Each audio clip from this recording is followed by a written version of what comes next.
A road rage incident in Bridgeport ends with a gruesome injury for a local man. His family says they're horrified by what happened. Our Frank Recchia tonight with this exclusive story. Right now, I feel devastated because I don't know what I'm going to do. 56-year-old Gerardo Febles of Bridgeport, surrounded by his family Saturday, suffered more than a black eye during what police say was a violent encounter that took place here at Olive Street and Park Avenue around 8 o'clock Thursday morning. The guy go crazy. As you can see, the grandfather lost the top portion of his right thumb when it was bitten off, police say, by this man, 38-year-old Francisco Navarro of Bridgeport, who was later arrested and charged with first-degree assault.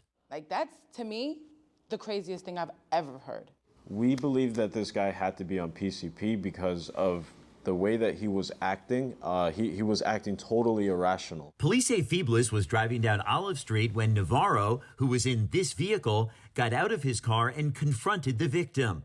Police say the men ended up fighting each other in the street, with Navarro then biting off the top of Febles' thumb.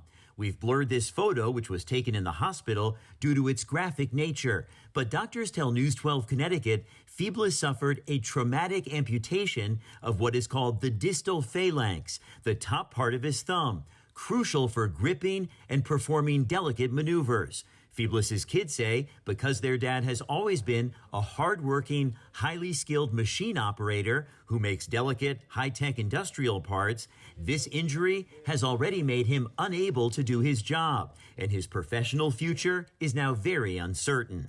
Is the most devastating thing that could happen to our family. He's 56 years old and he hasn't stopped working a day since I've been alive. I'm 26 and I can't imagine seeing him not using his hands for work. Febles' daughter, meantime, says she was, quote, disgusted by the way a crowd of onlookers reacted to the violent encounter. He's by himself and not one person to help him. So, yeah, it's devastating and it's sad. It's sad as hell. I only think there was one woman who came and brought a napkin and was like, apply pressure, one time. Navarro's family saying our loved one does struggle with drug addiction, but that does not make him a bad person. He comes from a good family and has always been a hardworking, warm-hearted, generous man. He's striving to achieve sobriety, and we are all doing our best to support him and help him work through this difficult situation.